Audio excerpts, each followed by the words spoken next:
పద్మశ్రీ పురస్కారం పొందిన తొలి భారతీయ కళాకారుడు శ్రీ స్థానం నరసింహారావు గారు స్వీయ రచన నటస్థానం 16వ చివరి భాగం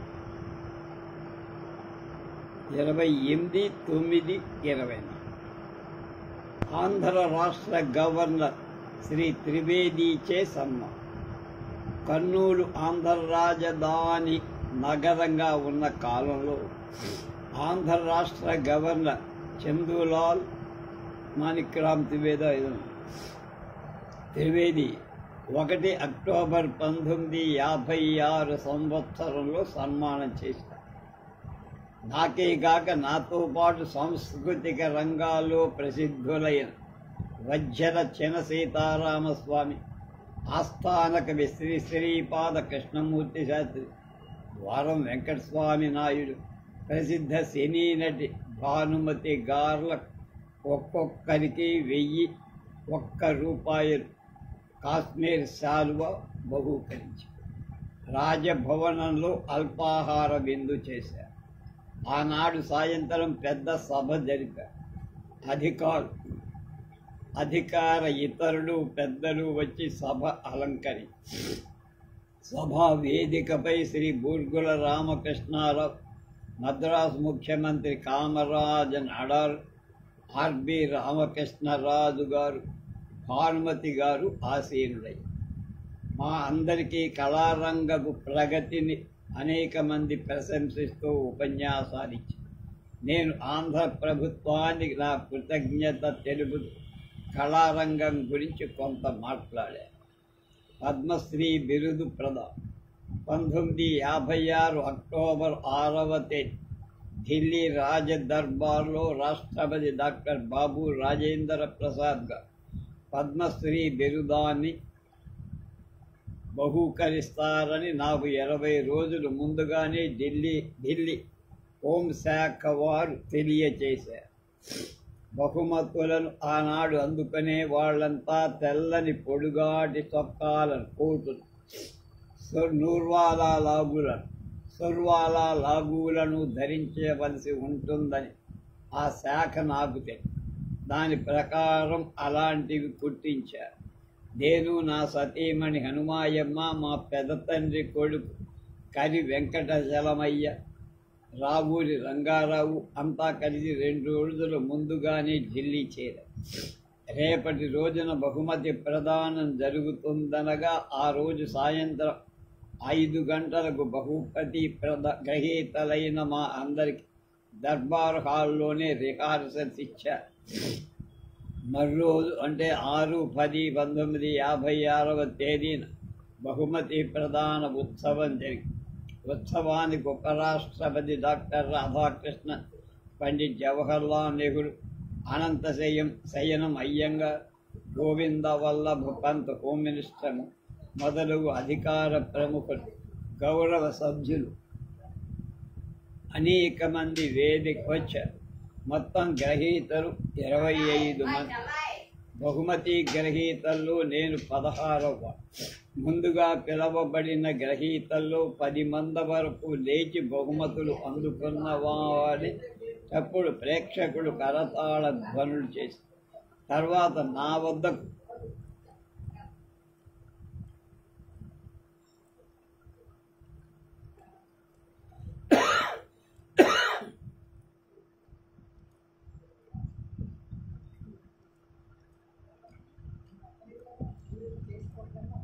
వచ్చేసరికి కరతాళ ధ్వనులు సన్నగిల్లే.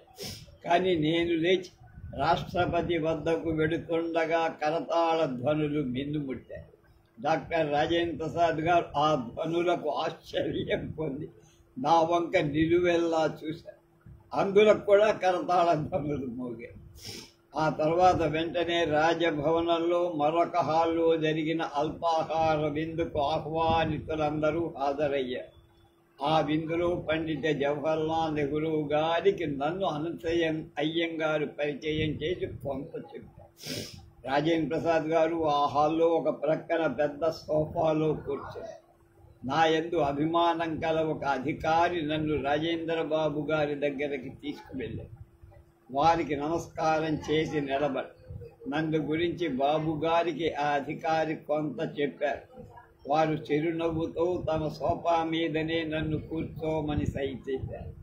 నేను ఒకంత ఒదిగి వినయంగా కూర్చొని కుశల ప్రశ్నలు వేసి నా నాటకరంగా అనుభవాన్ని గురించి క్లుప్తంగా వారికి వినిపించాను. చివరకు వారి కరచాలనం అందుకొని బయటకు వచ్చి నా భార్య మున్నెన్నడూ ఇల్లు కదిలి అంత దూరం ప్రయాణం చెయ్యాల. అక్కడ నాకు జరిగిన సన్మానం కళ్ళారా చూసి అశ్రుపూరిత నయనానంద భరితురాలు. ప్రథమ నాటక కళాశాల విజయవాడ 1956 జనవరి 28వ తేదీ విజయవాడ రామ్మోహన్ లైబ్రరీ హాలులో ఆంధ్ర నాటక సంఘ సమాఖ్య ఆధ్వర్యంలో ప్రథమ నాటక కళాశాల ప్రారంభించబడి ప్రారంభకుడుగా ఆంధ్ర హైకోర్టు న్యాయమూర్తులు కందా భీమశంకరం గారు వచ్చారు. నేను అధ్యక్షత వహించి నా అధ్యక్షోపన్యాసం వ్రాసి ఆనాటి సభలో చదివి జీవిని కలిపి ఊపే శక్తి కలది నాటక రంగం అనే శీర్షిక కింద 1956 ఫిబ్రవరి 8న గదవాడ విజయవాణి పత్రికలో ప్రచురింప దాన్ని ఇక్కడ పొందుపరుస్తుంది. రసజ్ఞ సదస్సులారా, ప్రపంచం ఒక చిత్రశాల, అది రసపిపాసులకు పానశాల, చలనశక్తికి విహారధీర. ఆ శక్తి యొక్క విన్యాసమే ఒక విలక్షణ కళా వికాసం. అదొక మహత్తర సౌందర్య విలాసం, ప్రపూజ్య భావ ప్రకాశం, మదనకు మనోల్లాసం. జీవిని కలిపి ఊపే సంతోష విషాద భావ వీచికలు. ఆ శక్తి యొక్క ఆనంద శ్వాస నిశ్వాస, విజ్ఞాన వినోద వినూత్న సంస్కారం దానికి ఆదర్శం. ఆధ్యాత్మిక ఆమోదమే దాని చిన్మయానం. అలాంటి మహాశక్తి ఏ రూపాన మనం ఆరాధించిన ఓ అని పలికేది కులికేది ఆ మహాశక్తి. అణువు నుంచి ప్రతి అణువు నిత్యము ప్రసరిస్తూ ప్రపంచమంతా తానై నుండి నిబిడీకృతమైంది కూడా ఆ శక్తి. దాని ఆత్మే పరమాత్మ, దాని దేహమే ప్రపంచం. అలాంటి ప్రపంచానికి ప్రతిబింబం నాటకరంగం, నాట్యరంగం. అందులో నిగ్గుగల శాఖే నాటకం. దీని నిదర్శనమే ప్రదర్శన. ఈ ప్రదర్శనానికి ఆదర్శమైంది మానవ జీవిత వికాసం. ప్రాపంచిక దుఃఖమయ జీవితాన్ని క్షణకాలం విస్మరింపచేసే మహిమను దాని నియమం. ఆ నియమాన్ని అనుష్ఠించటమే యోగ సాధన. దాని సాధకులే కళావాదం. వీరి కళా సంస్కారానికి ముఖ్యంగా మెరుగులు దిద్దేది వారి హృదయ నైర్మల్యం, ఆరోగ్యం, అవయవ సౌష్ఠవం, భాషా పటుత్వం, భావ ప్రకటన, మధుర భాషలు, లోకజ్ఞానం, పాత్రోచిత ఉద్రేకం, సముచిత ఉచ్చారణ, దేశకాలోచిత వేషభాషలు, శ్రావ్య కంఠస్వరం, సమయస్ఫూర్తి, సామరస్యం, సభాకర్షణ మొదలవిగా ఎన్నో. ఇలాంటి సంస్కారంలో సిద్ధులైన వాళ్లే నటులు. వీరి నిత్య జీవితం లోక స్వభావ అన్వేషణ. కళారాధకునికి ఒక్కడే కాదు గురువు, లోకమంతా గురుపీఠమే. ప్రతి జీవితావస్థలో అతని నిర్మల మనస్సును చొప్పించుకొని అనుభవించి అనుకరించగల అమర సమానులు ఆ నటులు. వారి నటనలో వార్ధక్యం అనేది ఉండదు. వారి శాసనలు వయోవృద్ధ భేదాలు, జాతి వైరుధ్యాలు, కులమత తత్వాలు అన్నీ అణగి మణగి అనుకరిస్తాయి. ఇదంతా నటులు అనే మూడక్షరాల కింద విలువ కలిగిన వారిని గురించే నేను చెప్పింది. ఇంకా మనవి చేస్తా. అలాంటి నటులకు అందని స్త్రీ పురుషాకృతులు కానీ వాటి నైజతత్వాలు కానీ మరి ఉండవు. వారి భావ వాసనలలో ప్రాపంచిక సమస్త భావ పరిమళాలు గుమాయిస్తూ ఉంటాయి. వారి చూపుల్లో వినూత్నాదర్శాలు జిగ్గ మెరుస్తాయి. వారి నడకల్లో లోకపు పోకడలు సొంపుగా సరిదిద్దు. వారి కంఠస్వరంలో ఆనంద భారతీ గీతికలు శృతి లయబద్ధమవుతాయి. వారి లోకోక్తులు ధర్మ సూక్తులు. వారు మహాభోగులు, త్యాగులు, యోగతుల్యులు. ఈ భోగ త్యాగ లక్షణాలు వారి మనోనిగ్రహంలో లొంగిపోయే మంత్రబద్ధ సర్పాలాంటివి అవుతాయి. అంటే మంత్రం చేత కట్టుబడిన పాములను. ఇటువంటి నటులకు వేషధారణం కానీ భాషా పాండిత్యం కానీ రంగస్థలాన అంతగా ప్రధానం కావు. పాత్రోచిత భావ ప్రకటన ఒక్కటే ప్రధానం. వారు ఏ భాషలో చెప్పినా, ఏ వేషంతో చెప్పినా, ఏ అవయవ చరణంతో చెప్పినా ముఖ్యంగా ప్రస్ఫుటంగా కావలసిన వారి పాత్రోచిత భావం. అలాంటి వాళ్ళు ఎక్కడ నడిస్తే అది నాటక రంగం, ఎక్కడ చూస్తే అది భావ విహారము. వారు నవ్వితే ప్రేక్షకులు నవ్వుతారు, వారు ఏడిస్తే ప్రేక్షకులు ఏడుస్తారు. వారి స్వాతంత్ర్య పాత్ర తత్వాన్ని పొందితే మానసికంగా ఆ తత్వాన్ని పొందుతూ ఉంటారు. రసానుభూతి పొందిన ప్రేక్షకులు.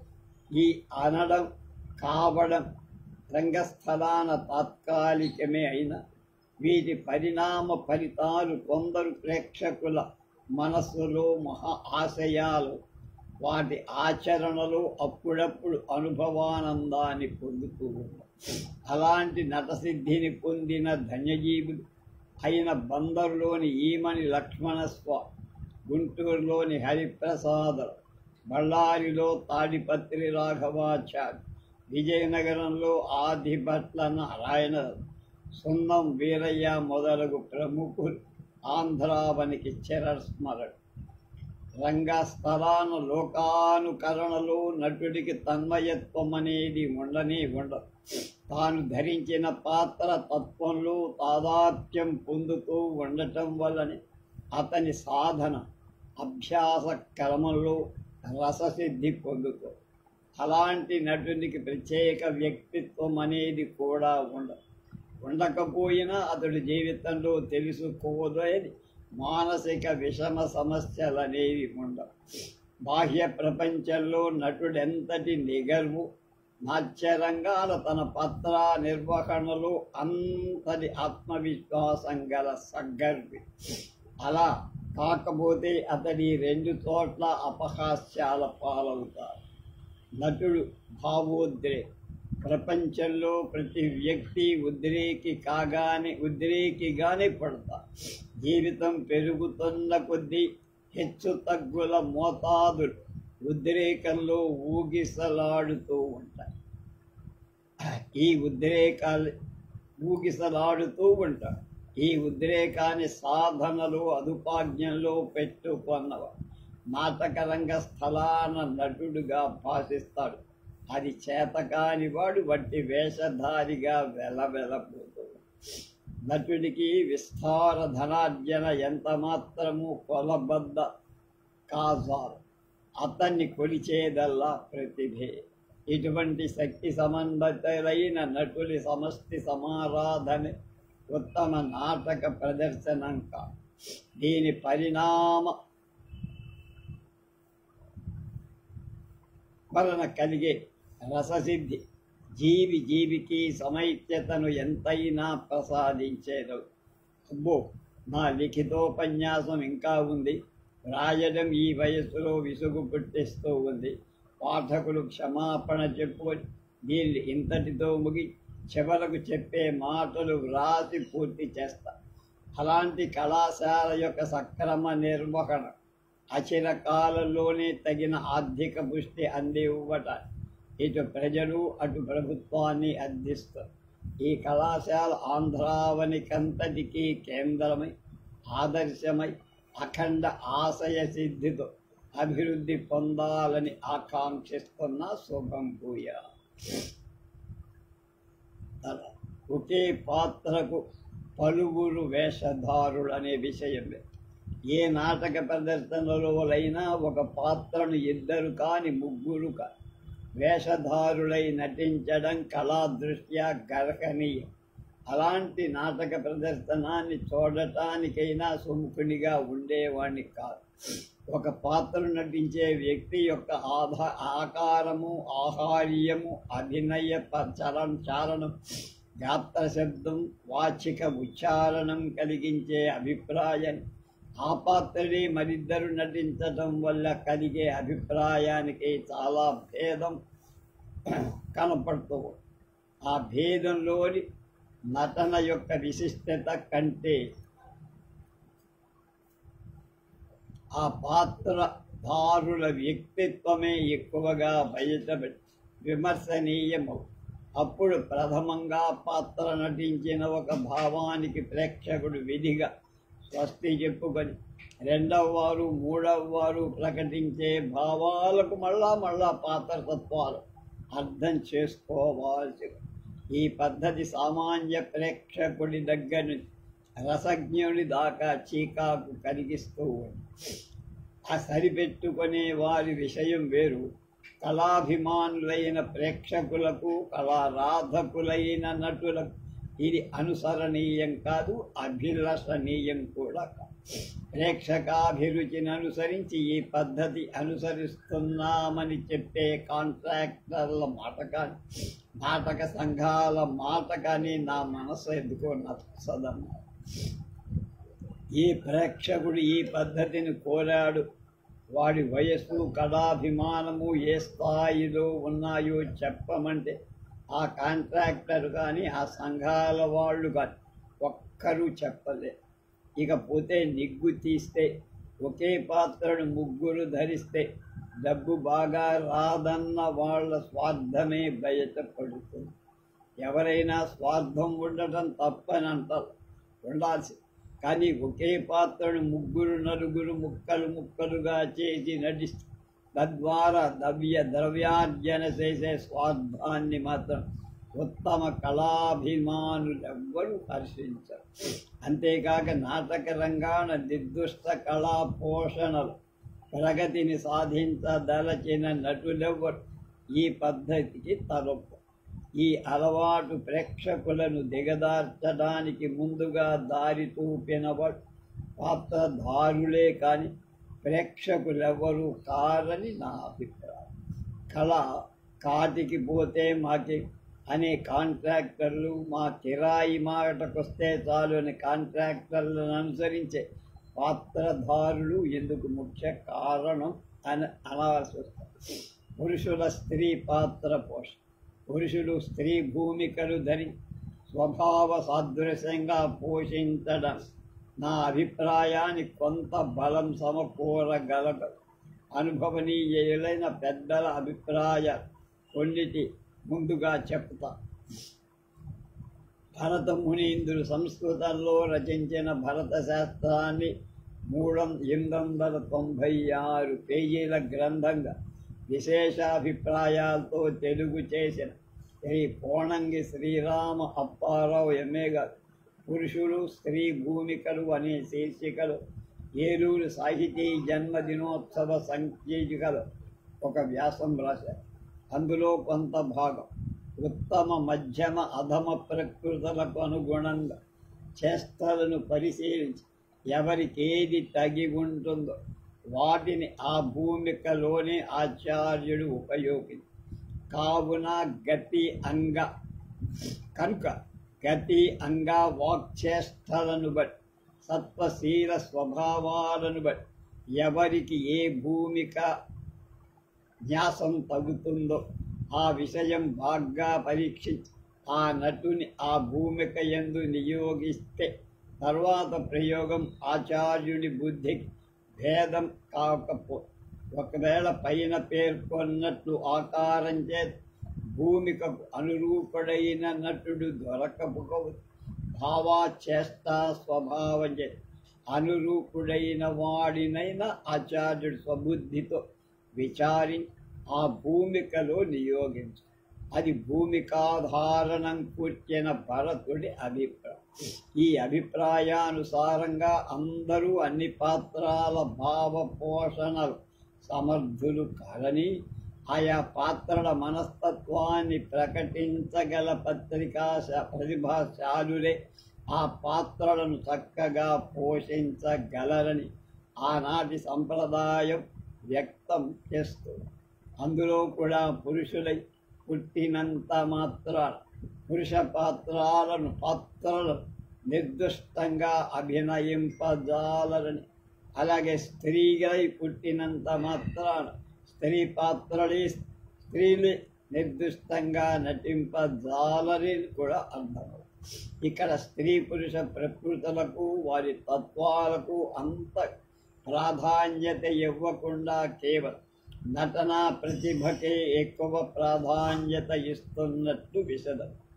శ్రీ అప్పారావు గారు తమ నాట్యశాస్త్ర వివరణతో మరొక విషయాన్ని కూడా చెప్పారు. ఏమిటంటే కేశాలు దేహానికి స్వభావం, అలాగే కైశికీ వృత్తి స్వభావం, లాలిత్యం అనేది అంతా కూడా కైశికీ విజృంభణ. అభినవ భారతి ఒకటో. మధురమైన వేషరచనలో కైశికీ వృత్తిని నాట్యంలో ప్రయోగిస్తే శృంగార రసాభివ్యక్తి హేతువుగా కల. అంచేత స్త్రీ జనుల సహాయం లేనిదే పురుషులు ఈ కైశికీ ప్రయోగాన్ని అంటే శృంగార రసాభినయాన్ని చేయలేరు.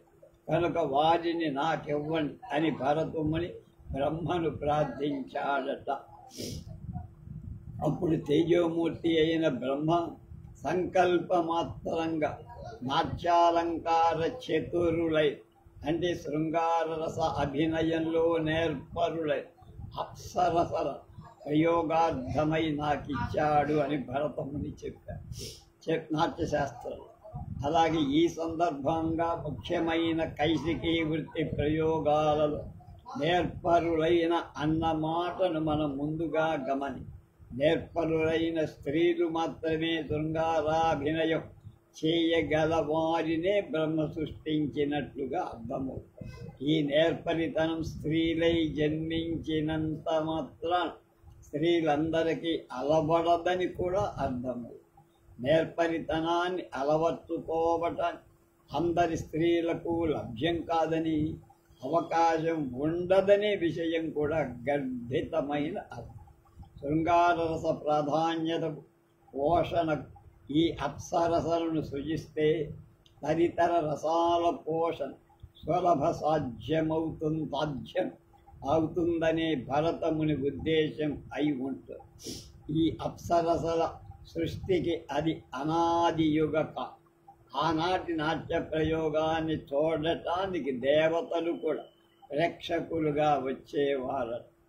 ఆ కాలంలో నైతిక ధర్మం 100కి 100 పాడు ఉండేది. నాటక ప్రదర్శనాలు అలా ఆనాటి పురుష నటుడు స్త్రీ పాత్రధారుడైన స్త్రీల మాతృభావంతో గౌరవించిన కాలం. ఆ యుగంతో పాటు ఆ కాలం కూడా పోయి ఈనాటికి కలియుగం ప్రవేశించి కొన్ని వేల ఏళ్ళు గడిచి నైతిక ధర్మం ఒక్క పాదాన అక్కడక్కడ కుంటి నడక నడుస్తోంది. ఆ కారణంగా నాటకరంగాన స్త్రీ పురుష సహకారంతో నడిచే కైశికి నృత్యాభినయంలో కాలక్రమేణా అనుమానాస్పదమైపోయిన ఆనాటి నైతిక ధర్మనిష్ట అలాంటి అర్హత గల స్త్రీల సహితం రంగస్థలానికి దూరం చేసినట్టుగా అనిపిస్తుంది. ఈ కారణం చేతనే షేక్స్పియర్ కాలంలో 1660 సంవత్సరం వరకు పురుషులే స్త్రీ పాత్రలు కూడా ధరించినట్లుగా మనకు ఆధారం కలదు. బుచ్చిబాబుగా తెలుగులో రచించి ప్రచురించిన షేక్స్పియర్ సాహితీ విమర్శన అనే గ్రంథం 55వ పుటలో ఇలా ఉంది. ఆ కాలంలో నటీమణులు లేరు, స్త్రీ పాత్రలు యువకులే ధరించేవారు. 1660లో డెస్టిమోనా వేషం నిర్వహించిన మొదటి నటీమణి మార్గరెట్ హ్యూగ్స్ అనే కోలాచలం శ్రీనివాసరావుగా ఆంగ్లంలో ప్రచురించిన ప్రపంచ నాటక చరిత్రలో కొన్ని భాగాలు తెలుగులో ఆంధ్రపత్రికలో వచ్చాయి. అందులో ఒక చోట ఇలా రాశారు: ఆంగ్లేయులలో కూడా 1660 సంవత్సరం వరకు స్త్రీ పాత్ర పురుషుడే ధరిస్తూ ఉండే. ఆ కాలంలో హ్యూగ్స్ అనే పేరు గల స్త్రీ డెస్టిమోనా పాత్ర ధరించి రంగస్థలం ప్రవేశించినప్పుడు అనర్థాలయ్యాయి అన్నారు. బ్యాడ్ ఉమెన్ అంటేనే ఈ అనర్థాలయ్యననే మాటకు ఆధారంగా దానిపై ఈ విధంగా వివరించారు కోలాచలం. ఇప్పుడు ఉన్న హైందవ సాంఘిక దౌర్బల్యం, జనసామాన్యానికి గల విద్యా రాహిత్యం, కాలమాన స్థితిని బట్టి స్త్రీలను పాత్రంగా చేసుకోవడం ఆదరణీయం కాదు. పురుషులు స్త్రీ పాత్రలను విభజించడం వికారమని, స్వాభావిక విరుద్ధమని తోచిన అసలు నాటక రంగమే స్వాభావిక విరుద్ధమని ఎంచి ఊరకుండాలి అని ఆంధ్రప్రదేశ్లో సుమారు 100 ఏళ్ల నుంచి గడచిన కాలపు నాటక ప్రదర్శనలు ఒక్క సురభి కంపెనీలో తప్ప పురుషులే స్త్రీ పాత్రలను ధరించి పోషించినట్లుగా గ్రంథాలు చెప్పు. ఆ కాలంలో రసజ్ఞ ప్రేక్షకులు అలాంటి వాళ్ళ అభినయ రంగస్థలాన చూసి ఆనందించినట్లుగా ఆ గ్రంథాలే తెలుపుతారు. అంతేకాక అన్ని విధాల అర్హతలుగా ప్రతిభాశీలురైన స్త్రీలు స్త్రీ పాత్రాభినయం చేసిన కళా దృష్ట్యా ఆనందించి అభినందించిన ప్రేక్షకులు కూడా ఉండేవారు. వీరిలో నేరు ఎరిగినంత వరకు కన్నాంబ, సురభి కమలాబాయి, క్షత్రి పార్వతీబాయి, దాసరి కోటిరత్నం, మద్దెల రామతిలక మొదలైన వాళ్ళు గణని. వీరిలో కన్నాంబ ప్రసిద్ధ నాటక రంగస్థల నటిగా రాణించటానికి ప్రారంభ దశలో నా చీర కట్టే విధానం చూసి తాను శరీర సింగారించుకోవాలి. అది విడ్డూరంగా తోచబడు, కానీ ఆనాటి యథార్థం. అంటే స్థానం వారు చీర ఎలా కడతారో ఆడవేషం వేసినప్పుడు అలా కన్నాంబ చీర కట్టేది. అన్ని విధాల అర్హులైన స్త్రీ నాటక రంగ అభినయానికి లభ్యమైతే సమిష్టి నాటక కళ ఎంతైనా రాళించగలదనటంలో సందేహం లేదు. అలాంటి అర్హత గల పురుషులు కూడా ఎక్కడైనా స్త్రీ పాత్ర పోషణకు దొరికితే వారిని కూడా ప్రోత్సహిస్తే వారి వల్ల కూడా నాటక కళ రాణిస్తుందనటంలో ఏమీ అనుమానం లేదు. కనుక ఇక్కడ స్త్రీయే స్త్రీ వేషం వేసిందా, పురుషుడే స్త్రీ వేషం వేశాడా అన్న ప్రశ్న కళా దృష్టి ప్రధానంగా నిలబట్టల్లా. ఒక చెంచలాక్షి చంద్రమతి పాత్రాన్ని చక్కగా అభినయించిన, ఒక అవినీతిపరుడు హరిశ్చంద్ర పాత్ర అద్భుతంగా పోషించిన, లేక ఒక పురుషుడే స్త్రీ పాత్రాన్ని ప్రశస్తంగా నటించిన వాళ్ళ వ్యక్తిగత మనస్తత్వాలు విమర్శకు రావు. అంటే ఆ వ్యక్తుల జీవితాలు ప్రేక్షకులు కురువులు ఆనందరసంలో అడ్డుపడు. దీనివల్ల తెలుస్తున్నదేమి? ప్రదర్శకుల పాత్ర తత్వపు నిర్దిష్ట భావ ప్రకటనమే ప్రేక్షకులకు ముఖ్యం, కానీ వారి స్వభావాలు కానీ లింగ భేదం కానీ ప్రధానం. కనుక లింగ భేదం అప్రధానమై నిర్దిష్ట భావ ప్రకటనమే ప్రధానమైనప్పుడు అన్ని విధాల శారీరక అర్హతలు ప్రతిభా నటన చెయ్యగల పురుషులు స్త్రీ పాత్రలు ధరించటంలో నాటక రంగ కళా లక్ష్యం నీరసించదు, అపహాస్యం కూడా కాదు.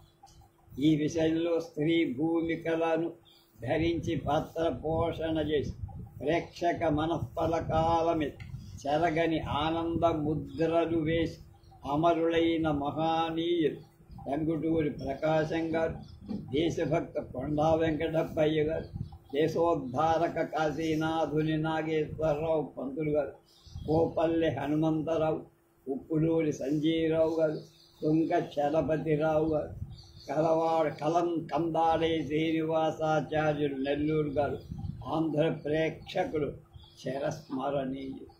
ఇటీవలి కాలంలో అన్ని విధాల అర్హతలు గల కొందరు స్త్రీలు నాటక ప్రదర్శనాల్లో నటించి నాటక కళకు న్యాయం చేకూరుస్తూ వాళ్ళెవరు అందరూ ఉన్నారు.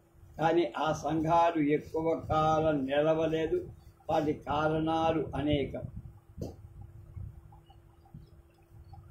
పర్యవసానంలో నేను తెలుసుకున్నది ఏమిటంటే, స్త్రీ పాత్రాభినయంలో అందివేసిన స్త్రీలు నాటక సంఘంలో చేరినప్పుడు వారి పాత్ర ఔచిత్యం, రసపోషణ, నిర్దుష్ట హావభావ ప్రకటన పైనే కానీ వారి వ్యక్తిత్వం మీద, మనస్తత్వం మీద కానీ నటులు కానీ అభిమానులు కానీ మనస్సు మళ్లింపకూడదు.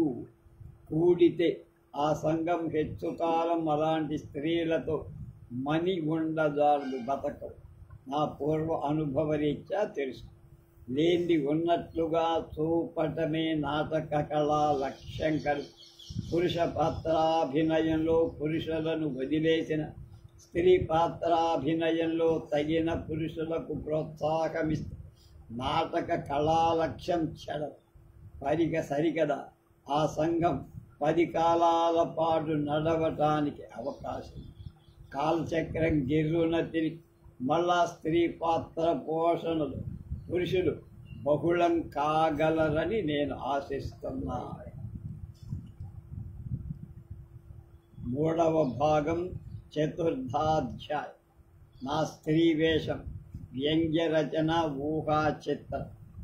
నా స్త్రీ వేషం నన్నెన్నడూ వరించి, పత్నీత భావాన ప్రేమించి, సేవాధర్మాన సేవించి, మమకారాన మాటలు నేర్పి, ప్రభావ దృష్టితో భావిని చూపింది, ప్రకృతి వికృతులను శృతపరచి, సుఖ దుఃఖానుభవంతో అభేదపరచి, సాధువర్తనాన్ని సమకూర్చి, ఆదర్శాలను ఆదేశించి, అనంగనాంగనయ్యి నాకు కళాంగనై సరసన స్థాయిలో నన్ను స్వరతపరిచి, కొన్నాళ్లకు నేనే ఆమెగా మానసికంగా రూపాంతరం పొందాను రంగస్థలం. ఈనాటికి తానొక పద్మశ్రీ చిహ్నాన్ని అందుకొని చిన్నలాడిపోయింది. చిన్నెలాడే పద్మమంతా తానే అయి, ఆ పైన శ్రీని నన్ను చేసి నా అర్ధాంగిలా అయ్యి, కళాభిమానులు తనకు వెయ్యబోయి హారాలనన్నిటిని నా మైల్లోనే వేయించే, మీద కప్పే శాల్వలను కానీ, చేతికందించే సన్మాన పత్రాలను కానీ, బహుమతులు నేవైనా కానీ తానొక్కటైనా ఆశించకుండా అన్నీ నాకే అందచేస్తూ, అదేమిటి అన్నీ నాకే ఇప్పిస్తావేమిటి అని నేనంటే, నాకెందుకని, నేను ఎక్కడ దాచుకుంటా, నేను అంగనను కదా, అన్నీ నువ్వే వేసుకుంటే నీలోనే నేను ఉండి ఆనందిస్తూ ఉంటా అని నా చెక్కిని నిమిరినట్లుగా మరొక మాట. అది మా ఇద్దరికీ సంబంధించిన రహస్య ప్రణయం.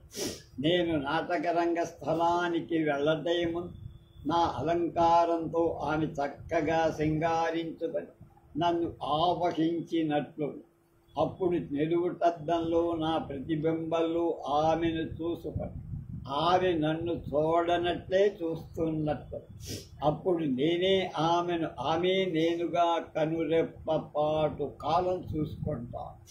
ఆ మరుక్షణమే నేను ఆమెలోంచి బయటపడి చిరునవ్వు నవ్వుతూ ఆ నవ్వుకులను మరిపించే ఒయ్యారపు భావ భంగిమలు తాను కదులుతూ మందహాసం చేస్తున్నది. ఆ మందహాసాన్ని మనస్సులో పరామర్శిస్తూ ప్రేమిస్తూ ఉంది. ఆ ప్రేమ కొద్ది క్షణాలే అయిన అవన్నీ ఎన్నో జన్మల ప్రణయ ఆనందంగా ఉంది. అంతలోనే అప్పటి తొందరపాటు పరిస్థితి నా కర్తవ్యాన్ని స్ఫురింపచేస్తూ చప్పున ఆమెలో ఐక్యమై రంగస్థలం మీదికి అడుగు పెడుతూ ఆ నాటకరంగ విహారంలో నన్ను ఆమె ఎంతో ఇష్టంగా తన ఆకృతిలో దాచేసుకొని రోషనారగను, సత్యభామగను, చిత్రాంగిగను, మధురవాణిగను, దేవదేవిగాను, చింతామణిగాను అనేక నామరూపాలలో మారుతూ ఆడుతూ పాడుతూ నన్ను అనుసరిస్తూ ఉంటుంది. తాను రంగాన్ని వదిలి యువతనికొచ్చిన రసజ్ఞుల ఆశీస్సులన్నీ ఒళ్ళో వేసుకొని వచ్చి తన గుడిలోని వాటిని విరులుగా నా పైన చల్లే తాను మరుగుపడుతూ మళ్ళా నాటక ప్రదర్శన రోజున నా ఒంటి మీద తాను కానీ మళ్ళీ ప్రదర్శనం రోజు కానీ నా ఒంటి మీద మంచి జాగ్రత్త కలది. మా నవరసాలు కొన్ని మాటలు ఇదిగో చూడు, నాకిప్పటికే 58 వయసు వచ్చిందిగా, తల నేర్చింది కదా, నా మీద నీకింకా మోజు తగ్గలేదా అని నేనంటే తగ్గడమేమిటి? చెట్టుకు చావ నరుగు, మనిషికి చావ తెలుపు, ఆనందానికి హద్దున్నదా అని మధురమైన పక్క మధురవాణి పక్క నవ్వేసి, ఇన్నాళ్ళాయి సిగ్గులేదా నీకు, అలా అడగతావే అని నేనంటే సిగ్గేమి నాకు? నీ వద్ద చంద్రమతినయ్యా, యశోదనయ్యా, మురనయ్యా, మల్లమ్మనయ్యా, సుభద్రనయ్యా, ఇలా ఎందరినో అవుతా. బిడ్డల తల్లికి నా వద్ద నాకింకా సిగ్గేమిటిపోదు అన్న. బిడ్డల తల్లికి నీ దగ్గర నాకింకా సిగ్గేమిటిపోదు అని మరింతగా మురుసుకొని నన్ను ఒరసుకున్నట్టు ఇలా ఎగబడి దానితో ఇంక నేనేం మాట్లాడను. ఇది జానకితో జనాంతికంలాగా ఆయన మహానుభావుడు అజడే అలా ఉంది. ఇది ఎన్ని జన్మల సంస్కార బాంధవ్యము నా జ్ఞాపకం.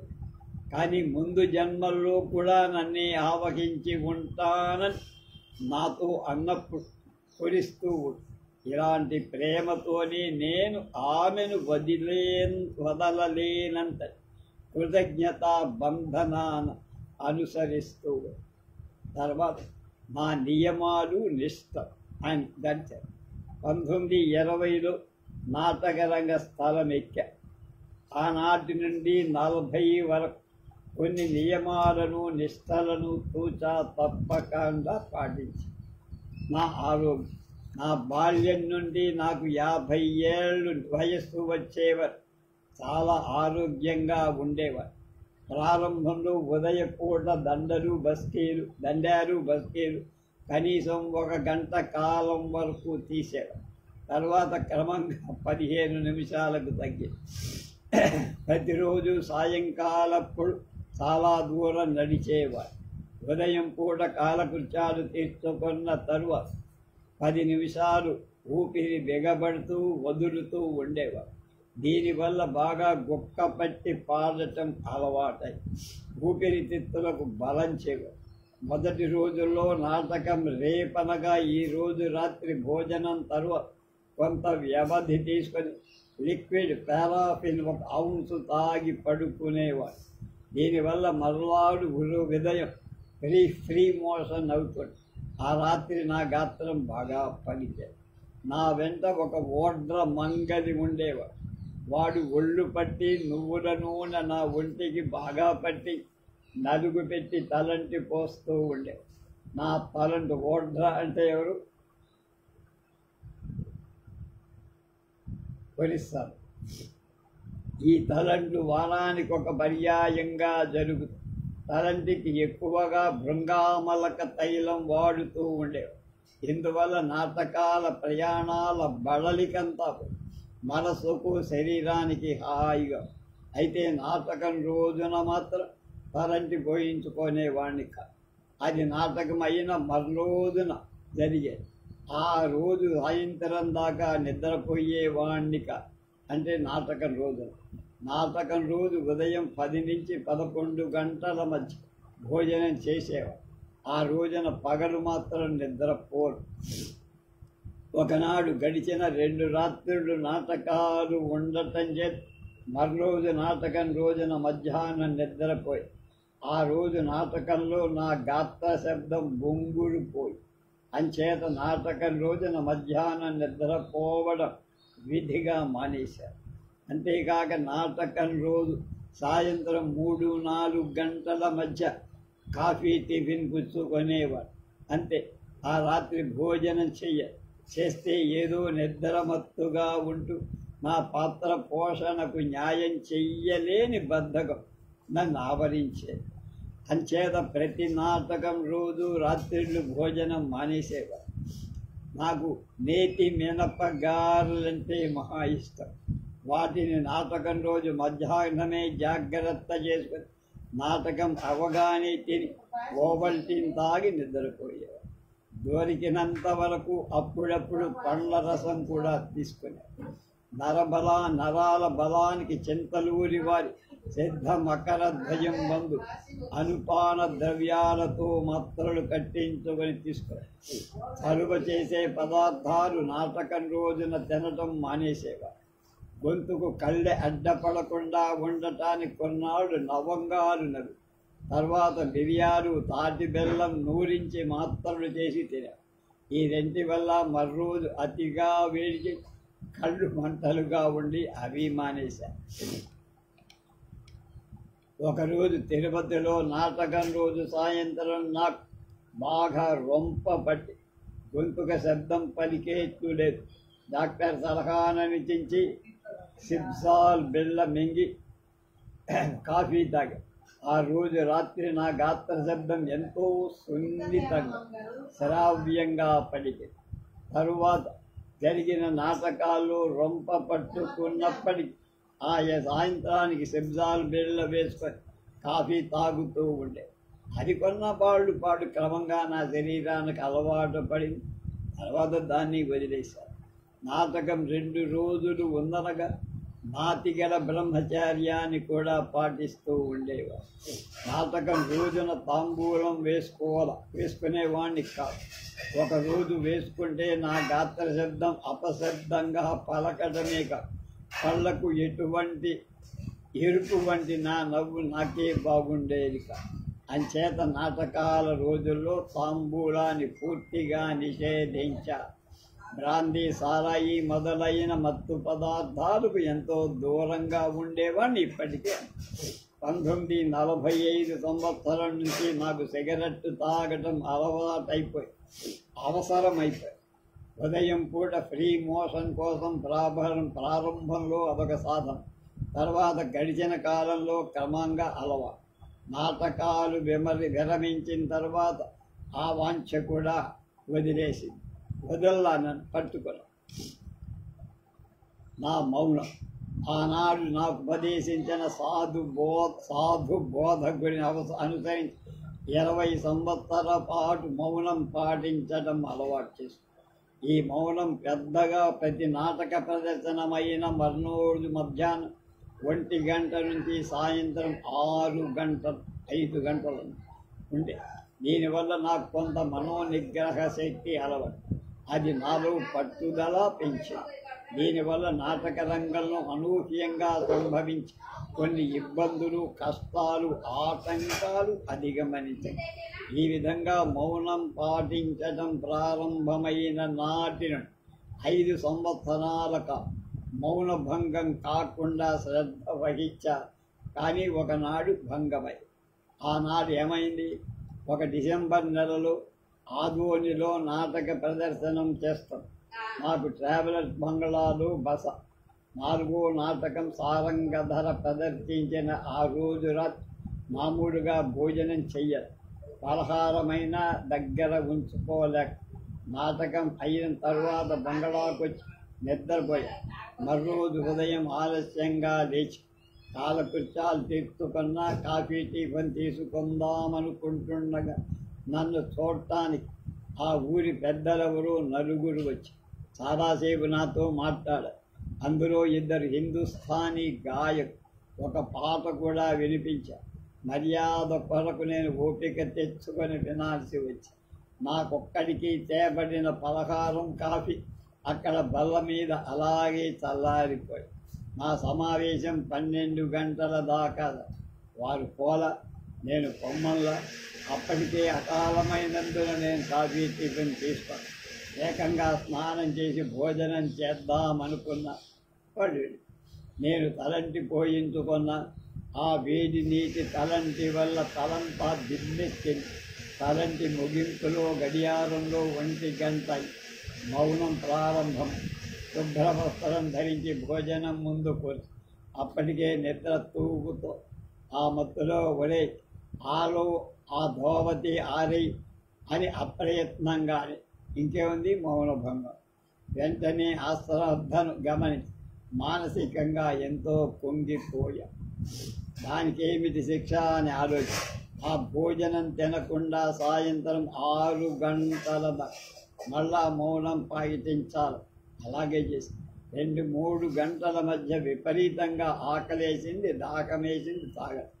6 గంటలు పూర్తయ్యేదాకా కఠోర శిక్ష అనుభవించాలి. ఆరైంది. కన్నీళ్లు గిర్రం తిరిగి తుడుచుకొని భోంచేశా. ఈ శిక్ష వేసుకున్న తరువాత 15 సంవత్సరాల వరకు నా మౌనం ఎన్నడూ భంగపడదు.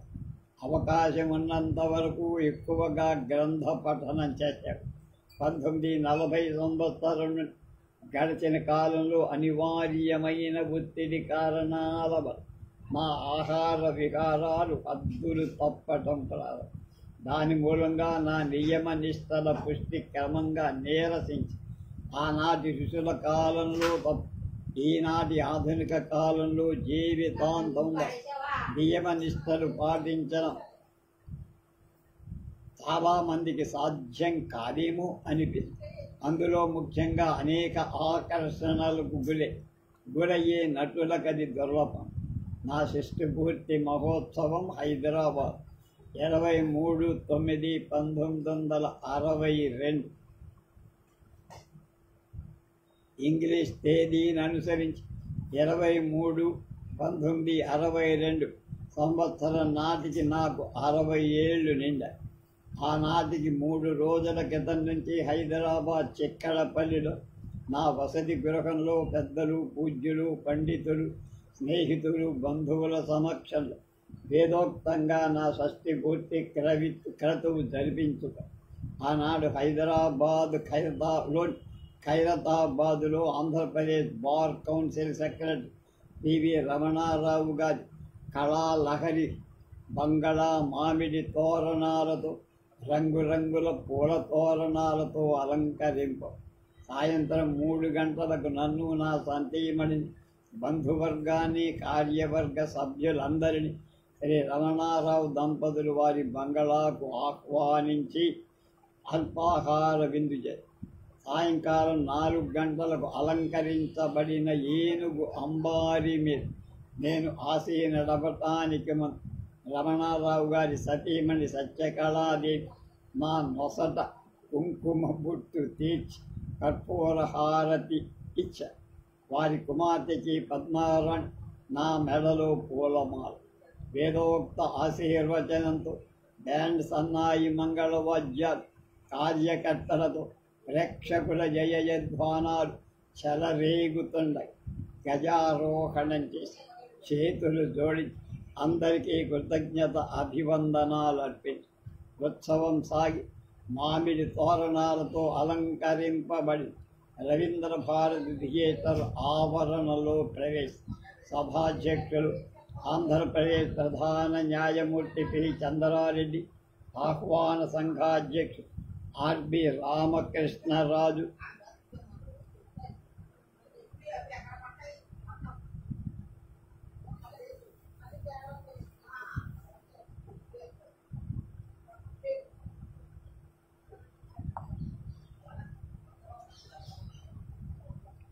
కార్యవర్గ సభ్యంగాధ్యక్షుడు జి చంద్రశేఖరన్, ఆహ్వాన సభ్యులు, కార్యవర్గ సభ్యులు, ప్రేక్షకులు ఏనుగును చుట్టుముట్టి జయ జయ ధ్వనాలతో నాకు స్వాగతం.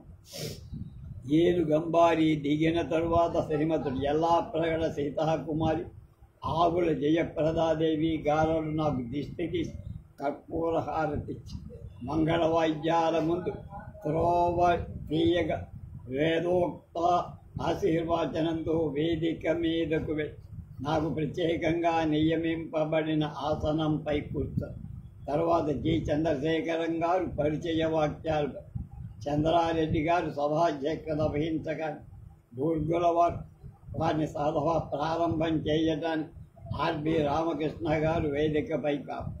బలాంతర రజనీకాంతరం, శ్రీమతులు పాకాల సావిత్రి, కనకదుర్గల ప్రార్థన తరువాత పి రామచంద్రారెడ్డి నా 40 సంవత్సరాల నాటక రంగ సేవకు తను అధ్యక్షోపన్యాసంలో తొలి పలుకులు బూర్గుల రామకృష్ణారావు గారు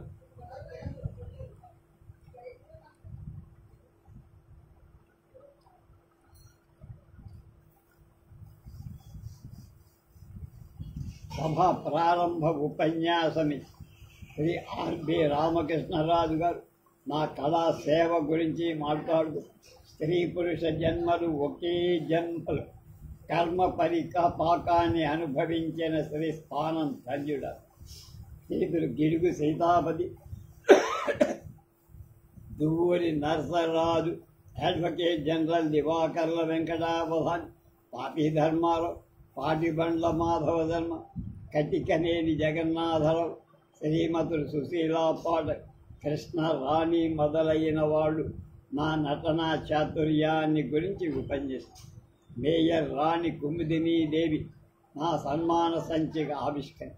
కళ్యాణ కింకిణి అనే శీర్షిక కింద జి విద్యాసాగర్ రచించిన సీస పద్యాన్ని, చంపకమాలా పద్యాన్ని శ్రీమతి శారదా శ్రీనివాస భావయుక్తంగా రాగాలాపన చేస్తుంది. సభ్యులందరూ విశేషంగా ఆ పద్యాల భావాన్ని ప్రశంసించారు.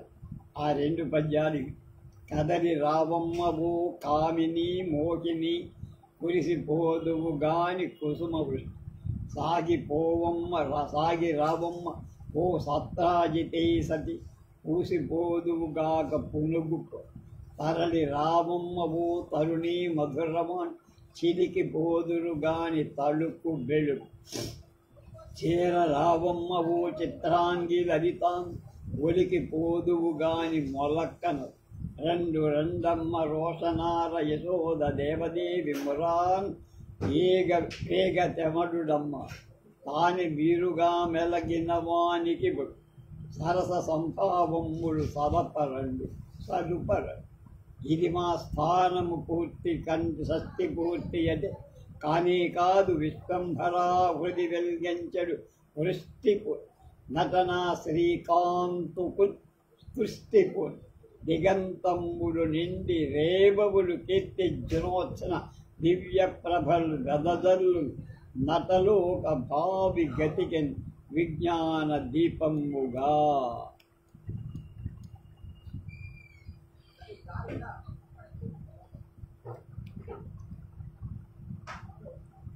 తర్వాత కార్యదర్శి కలమొక్కలుడు వెంకట్రామయ్య గారు టెలిగ్రాముల ద్వారా నాకు వచ్చిన ఆశీస్సులు. అందులో మొదటగా కుత్తాళం పీఠాధిపతి శ్రీ త్రివిక్రమ రామానంద భారతీ తీర్థులవ, we pray and bless you with Narayana మూర్తైస్ అన్న. తర్వాత 32 నాటక కళా సంస్థ సన్మాన పత్ర పూలమాలలు సమర్పి. తర్వాత నేను వినమ్రత భక్తిపూర్వకం ఈ విధంగా కృతజ్ఞతతో సమాధానం చెప్పాను.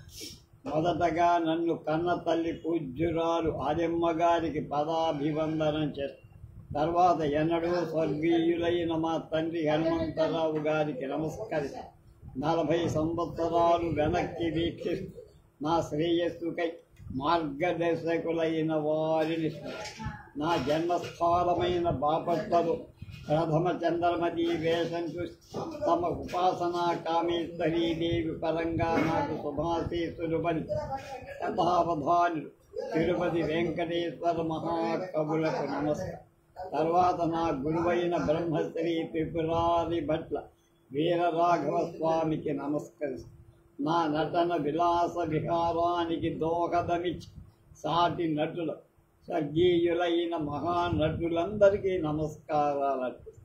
ఆంధ్ర రాష్ట్రంలోనే కాక ఆంధ్రేతర రాష్ట్రాల్లో సహితం నన్ను ఎన్నో విధాల అభిమానించి సన్మానించిన కళాభిమానులందరికీ నా కృతజ్ఞత అభివందన.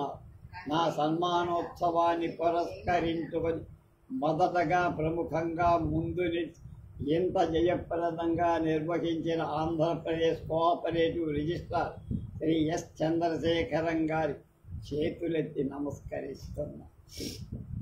నా సన్మాన సభకు అధ్యక్షత వహించి ఇంతటి గౌరవ ఆనందాలను ప్రసాదించి ఆంధ్రప్రదేశ్ హైకోర్టు ప్రధాన న్యాయమూర్తి శ్రీ పి చంద్రారెడ్డి గారికి నమస్కారం. నా సన్మాన సంచిక ఆవిష్కరించిన దయావతి హైదరాబాద్ కార్పొరేషన్ మేయర్ శ్రీమతి రాణి కుముదినీ దేవి గారికి నమస్కారం. కార్యనిర్వాహక సంఘ కార్యదర్శి కె వెంకటరామయ్య గారికి, కోశాధికారి శ్రీ ఏ సీతారామ శర్మ గారికి, సహాయ కార్యదర్శి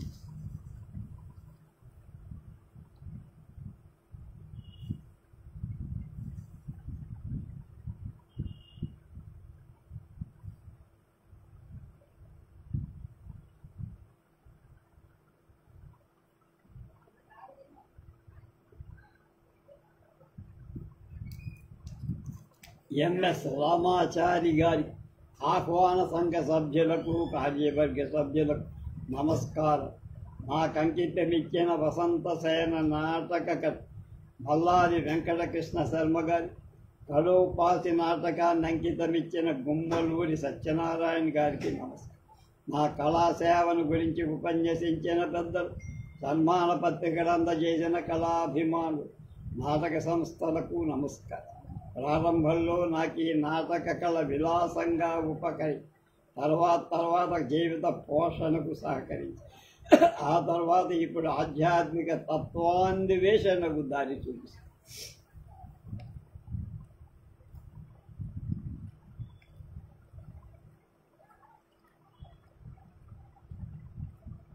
ఇందులో ఇంతటి మహత్తర శక్తి ఉందని నాకు ఆదిలో అవగాహనమై ఉంటే నా కళా సాధన ఎంత నిశితమై నిర్దిష్టంగా సాగి ఉండేది ఇప్పుడు అనిపిస్తుంది. నాది కానీ మరొకరి మనస్తత్వాన్ని మనస్సులో ఇమిడుకొని నటించేటప్పుడు నా స్వభావాన్ని ఆ క్షణంలో పూర్తిగా మర్చిపోవడం అలవర్చింది నాకు ఈ నాటకం. ఈ విస్మరణ కాలానుగుణంగా నాకు అలవడి కొన్ని సమయాలు నా నిర్మలత్వాన్ని ప్రసాదించింది. నాకు ఆ నైర్మల్యాన నేను యోగి మనస్సును పొందానా అనే అవ్యక్త ఆనందాన్ని స్ఫురింపజేస్తుంది. శాంతి దమ్మంతుల్లో సామరస్యాన్ని తవితూగుతూ అది తాత్కాలిక ఆనందాన్ని ఇచ్చేదే అయింది కాదు, మనస్సులో స్థిరపడి మాత్రం ఉండేదిగా లేక కారణం నా ధ్యాసలో. అలాంటి మన ఉత్తమత్వం స్థిరంగా అలవర్చుకోవడానికి నా కృషి ఈనాటికి సాగుతుంది. నాటక రయుతమంతా పరీక్షించుకుంటే నాకందిన ఈ ఫలితం ఒక సరస్సులో బిందువు మాత్రమే. ఈ స్వల్ప ఫలితానికే ఇంతటి ప్రజాదరణ నాకు లభించడం నా అదృష్టం.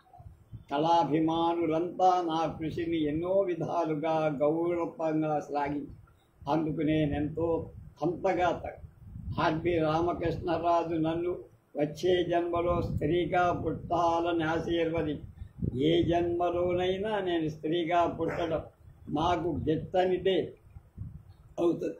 స్త్రీగా పుట్టి ఉంటే కళా సాధనలో నాకింత స్వేచ్ఛ లభించేదిగా. అదీ కాక స్త్రీ వేషం ధరించడంలో వింతే ఉంది. తనకు సహజమైన ప్రకృతిని ఆకృతిని మరొక ఆకృతి మనస్తత్వాన్ని ప్రదర్శించటంలోనే కళ ఉందని భావించేవాడు. స్త్రీగా జన్మమెత్తడానికి నా మనస్సు అంగీకరించి కనుక నన్ను ఆ విధంగా కళావతంసులు ఆశీర్వదించవద్దని ప్రార్థిస్తారు. తర్వాత ఎం ఆనందం గారికి మామిడిపడి వందన సమర్పణతో సభములు మతయోగులకు దోహ. ప్రపంచమే ఒక నాటక రంగం. ఇందులో పుడుతూ గిట్టుతూ మళ్ళా పుడుతూ ఉండే మానవ జీవులంతా శారీరక వేషధార. ఒక్కొక్క జీవిత పాత్ర ఒక్కొక్కరు. ఆ పాత్రల తత్వమైన సుఖ దుఃఖానుభవంలో నటత్వాన్ని సిద్ధించుకోవటమే ఈ జీవుల ప్రధాన లక్ష్యం. ఈ లక్ష్యాన్ని ఆచరణలో పెట్టడానికి ప్రపంచంలో జన్మలెత్తిన మానవీయులందరూ కూడా మాయా మమతా బంధనాల్లో చిక్కుకొని కోటి జన్మలకొక్కసారైనా నటత్వంలో భాషించలేకపోతారు. అంటే ప్రపంచ నాటక రంగం మీద మళ్ళా పుట్టి శారీరక వేషధారులు అవుతున్నట్టే కదా. కనుక అలాంటి జీవుడు తమ జన్మలకు పూర్వమున్న జ్ఞానాన్ని పూర్తిగా కోల్పోరు. తాము తెలుసుకోలేని ఒక అయోమయపు స్థితిలో పడిపో. అంతేగాక బండి చక్రానికి అంటిన ఆకుల్లా కాలచక్రానికి అంటిన కర్మ ఫలాల్లాగా అంటూ జన్మ పునర్జన్మల్లో పరిభ్రమిస్తున్నారు. అయితే వీరిలో భవబంధాలు తెంచుకొని సుఖ దుఃఖాలకు అతీతులై జన్మరాహిత్యాన్ని పొందినవారు లేకపోలేదు. వారు బహుకొద్ది మంది. వారు నటత్వంలోంచి కూడా విడిబడిన తపస్సిద్ధి సంపన్నులు మహాయులు. వీరు కాక ప్రపంచ నాటక రంగం మీద భవబంధాలతో నటులైన వాళ్ళు.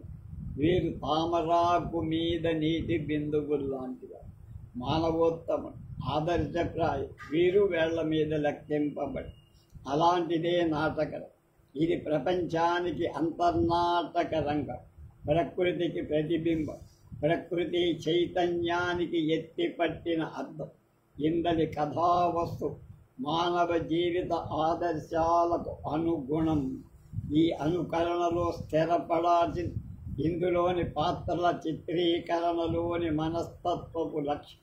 ఈ లక్ష్యానికి ప్రాపంచక నాటక లక్ష్యానికి పరిశోధనలో భేదమేం లేదు. అలాంటి భేదాన్ని గ్రహించుకొని ప్రపంచ నాటక యోగుడు తమ జన్మ పరకాయ ప్రవేశం లాంటిదని తెలుసుకొని ఎలా జ్ఞానం పొందుతారు. అలాగే పూర్వ జ్ఞానం ఉన్న నటులు కూడా తమ పాత్రతత్వంలో మానసికంగా పరకాయ ప్రవేశం చేస్తూ ఉంటారు. ఈ ఉభయ వర్గాల్లో రూపభేదమే కానీ లక్ష్య భేదం. ఈ విధంగా తెలుసుకోబడిన విషయ అభినయించేదే నాటక. ఇది నాటకంలోని వివిధ పాత్రల మనస్తత్వపు వ్యాఖ్యానానికి భావ ప్రకటన సంబంధించి అదొక మెరుపు లాంటిది. అది కానీ మెరుపు లాంటిది కానీ మెరుపు. పాత్రధారుడు తమ స్వభావాలను పాత్రల మనోభావాలకు అనుకూలం లోకానుభవంతో సరిదిద్దుక నిర్దిష్ట సమైక్య కృషితో ప్రకటించడం ఈ కళ స్వభావ సిద్ధమైందిగా భాషిస్తూ ఉంది. అంతేకాక ఒక స్వభావానికి దగ్గరగా చేర్చుకొని దాన్ని అంటే ఆ స్వభావాన్ని తెలియనీయకుడు స్వభావమని ఆశ్చర్య ఆనందకర భ్రమణ కలిగించేంతటి శక్తి కలిగిందే ఈ కళ.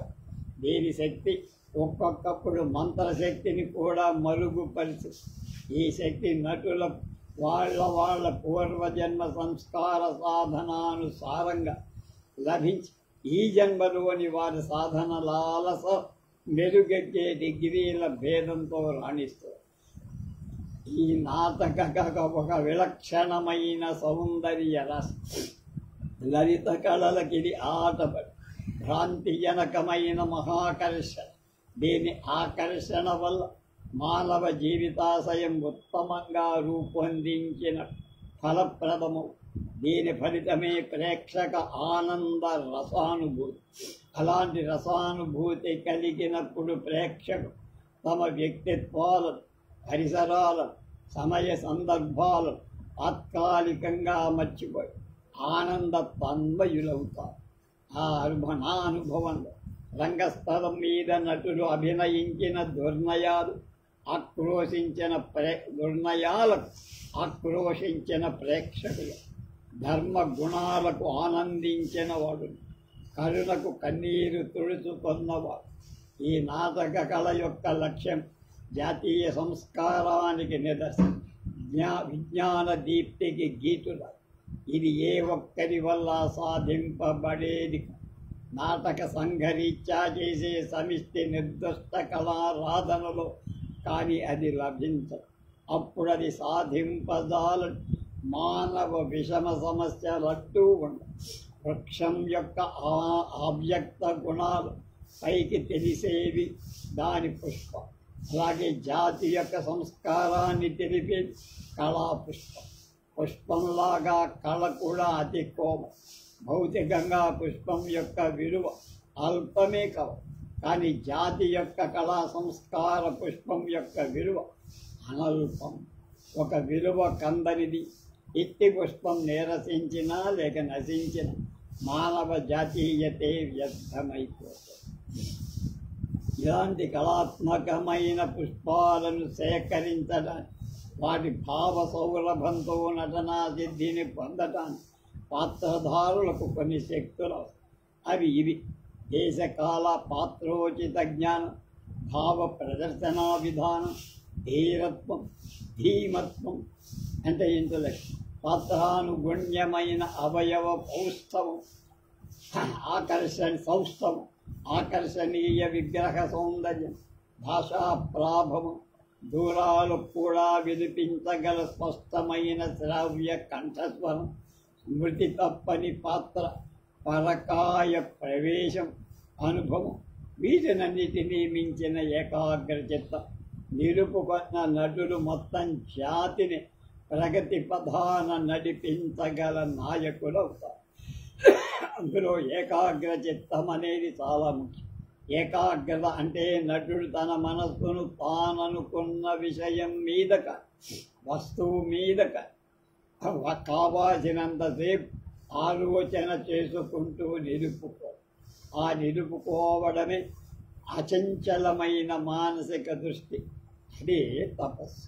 ఈ తపస్సు సిద్ధించిన నటుడి పాత్రధారులతో తనకు పూర్వమున్న సంబంధ బాంధవ్యాలు తాత్కాలికంగా విస్మరించినట్లు.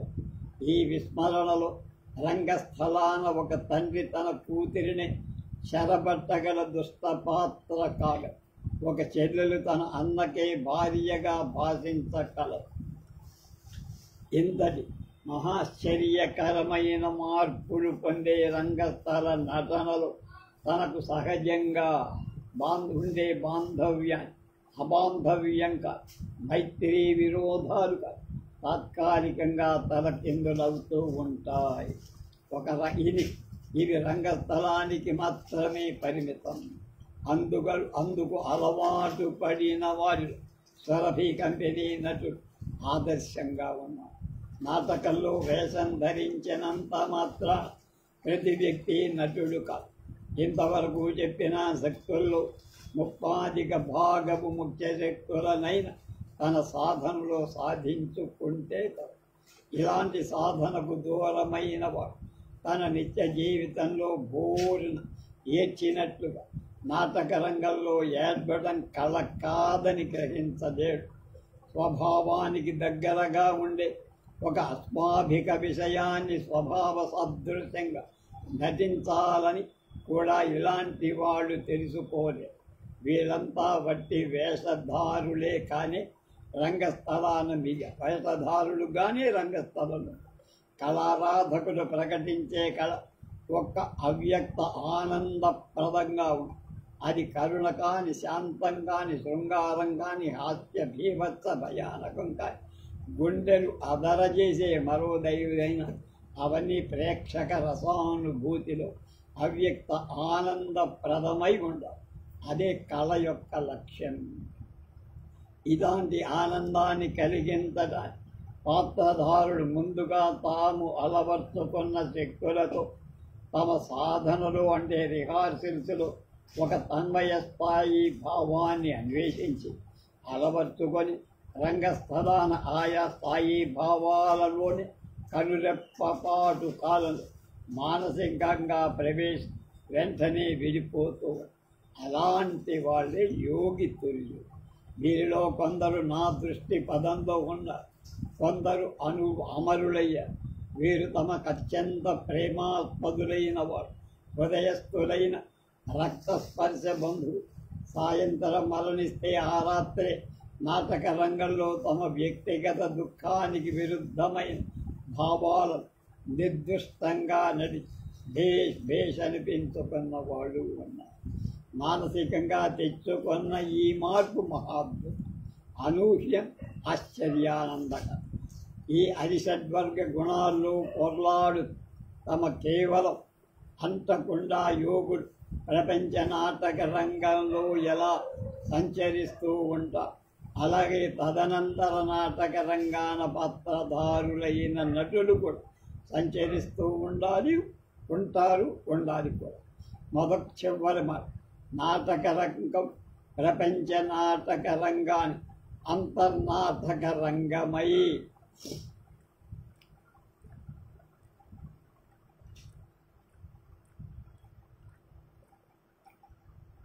ఆధ్యాత్మికంగా నటులను యోగులుగా మార్చడంలో నాటక కళ ఎంతటి పవిత్రమైందో, ఎంతటి శక్తిమంతమైందో అందరి లక్ష్యాన్ని నిలుపుకున్న వాళ్ళకి అర్థం. అలాంటి అర్థంతో నాటక రంగాన విలసిన నటయోగులందరికీ చేతులెత్తి జోహార్లు అర్పిస్తున్నారు. ఈ వ్యాసాన్ని 1967 నవంబర్ 12వ తేదీ రాత్రి 7:45 హైదరాబాద్ రేడియో కేంద్రం నుంచి చదివి ప్రసారం చేసి దీన్ని హైదరాబాద్ రేడియో వారి సౌజన్యంతో ఇక్కడ ప్రచురిస్తున్నా అన్న అయిపోయి.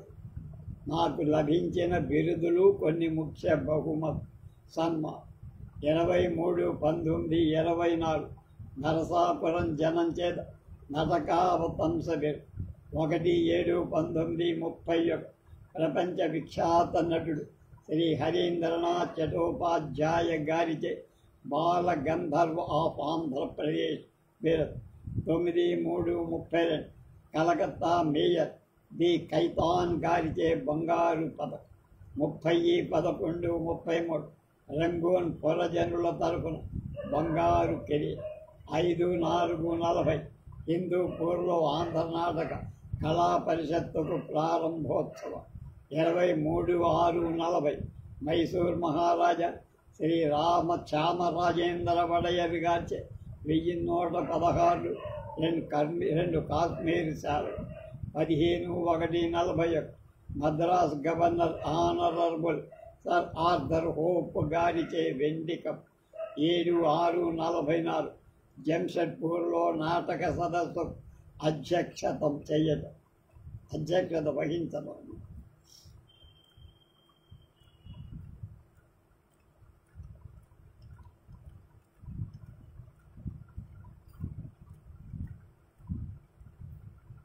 ఇరవై 5/8/44 ఏలూరు పురజనుల తరపున 1116 వెండి బంగారు షీల్డ్ ఆంధ్ర నాటక కళా పరిషత్తుకు రోలింగ్ షీల్డ్గా ఇవ్వబడి. 27/12/48 మెడ్రాస్ ఆంధ్ర మహాసభ వారి చేత వెండి క్యాస్కెట్. 8/12/49 ఏలూరులో ఆంధ్ర నాటక కళా పరిషత్తుకు అధ్యక్షుడు. 1/1/53 విజయనగరంలో ఆంధ్ర భారతీ తీర్థవారి సదస్సులో జగద్గురు కృత్తాళం పీఠాధిపతి శ్రీ త్రివిక్రమ రామానంద తీర్థుల వారిచే నటశేఖర బిరుదు. 12/12/54 ఢిల్లీలో ఆనాటి ఉపరాష్ట్రపతి ఎస్ రాధాకృష్ణన్ గారిచే వెండి కప్. 6/10/56 రాష్ట్రపతి డాక్టర్ రాజేంద్ర ప్రసాద్ గారిచే ఢిల్లీలో పద్మశ్రీ బిరుదు. 1/10/56 ఆంధ్రప్రదేశ్ గవర్నర్ సిఎం త్రివేది గారిచే కర్నూలులో 1001 రూపాయలు కాశ్మీర్ శాల. 5/4/57 మద్రాస్ సినీ నటుల తరపున టివి రాజమన్న చీఫ్ జస్టిస్ గారి వల్ల వెండి అశోక స్తూపం, బంగారు కంకర. 12/12/40 ఆంధ్రప్రదేశ్ సంగీత నాటక అకాడమీ నాటక సెమినార్ హైదరాబాదులో అధ్యక్షతగా ఉండటం. 15/12/60 ఆంధ్రప్రదేశ్ సంగీత నాటక అకాడమీ వారి వల్ల నాటక కళా ప్రపూర్ణ బిరుదు. 8/1/60 Madras south Indian artist association వారి తరఫున వెండి షీల్డ్, జరీ వస్త్రం. 28/2/60 ఢిల్లీలో రాష్ట్రపతి డాక్టర్ రాజేంద్ర ప్రసాద్ గారిచే నేషనల్ అవార్డు. 23/9/60 హైదరాబాదులో నా షష్ఠి పూర్తి మహోత్సవంలో ఏనుగంబారి ఊరేగింపు ఉత్సవం. 5/9/70 విజయవాడలో ఆంధ్ర నాటక కళా పరిషత్ అధ్యక్షత వహి. ఇవి కాక 38 బంగారు పథక, 20 వెండి కప్, 176 సన్మాన పత్రాలు బహుకరింపబడ్డాయి.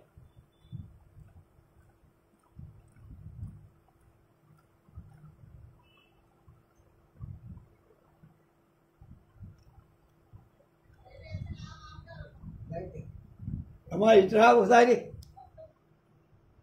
జననం 23/9/1902 బాపట్ల. నిర్యాణం 21/2/1971 తెనాలి. స్థానం నరసింహారావు గారు భావశబలత సమగ్రంగా నటించిన నాట్యధర్మి. కళా విన్యాసాలలో నెమళ్లకు నాట్యం, హంసలకు నడకలు, కోయిలకు పాటలు నేర్పారంటే ఆశ్చర్యం. తన సహస్ర ప్రజ్ఞా వికాసాంతో నవనవోన్మేషితమైన నైపుణ్యం నాట్య సరస్వతిని ఆరాధించి 1956 పద్మశ్రీ బిరుదు పొందిన ప్రథమ భారతీయ నటుడు. నటకావతం నటశేఖర్, ఆంధ్రబాల గంధర్వ నాట్యకళా ప్రపూర్ణ బిరుదు. వీరు చంద్రమతి, మోహిని, యశోద, రోషనార, మధురవాణి, చిత్రాంగి, అత్యభామ, చింతామణి, గుర, నాడీ సంయుక్త, యామిని, పూర్ణతిల, శకుంతల, చండిక, కోకిల, అఫీజా, సోహరా బృస్తం, దేవదేవి, పృథువు, దేనరాజు, సైరంధిరి, నర్తనశాల, మల్లమ్మదేవి, అలాగే సుభద్ర, మీరాబాయి, లీలావతి, అనసూయ, విద్యాధరి, కాళిదాస్, నారద, రాధాకృష్ణ సినిమా పాత్రలు ధరించారు. వీరు కేవలం నటులే కాక రచయితలు. మోహిని రుక్మాంగద నాటకం, కృష్ణదేవరాయల నాటకం, వ్యాసావళి పాటలు వీరి అమూల్య రచన.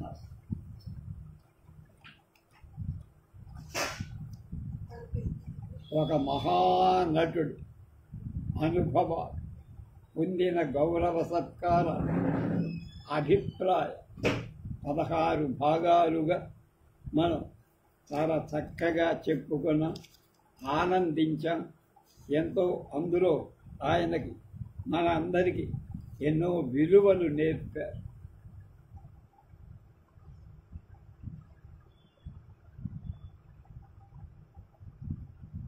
అలాంటి వారు ఆంధ్రప్రదేశ్ తరఫున తొలి కళాకారుడిగా పద్మశ్రీ అందుకోవడం అదృష్టం ఆయనది కాదు, మంది అని కూడా చెప్పు.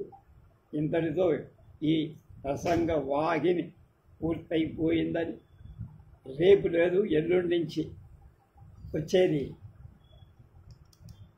నవరాత్రి దసరా ఉత్సవాలు కనుక ఆ ఉత్సవాల సందర్భంగా శ్రీ సాధు సుబ్రహ్మణ్య శాస్త్రిగా ఎంతో శ్రమపడి తిరుపతి శ్రీనివాస అంటే శ్రీపతి వెంకటేశ్వర అని ఇంగ్లీష్లో రాసిన దాన్ని ఆ దేవస్థానం వాళ్ళే తెలుగు చేసి పుస్తకంగా ప్రచురించారు. ఆ పుస్తకాన్ని మొదలు పెడుతున్నాం. ఇదే సాయంకాలం పూటే మొదలు కనుక ఎల్లుండి నుంచి తిరుపతి వెంకటేశ్వర సాధు సుబ్రహ్మణ్యం గారి రచన.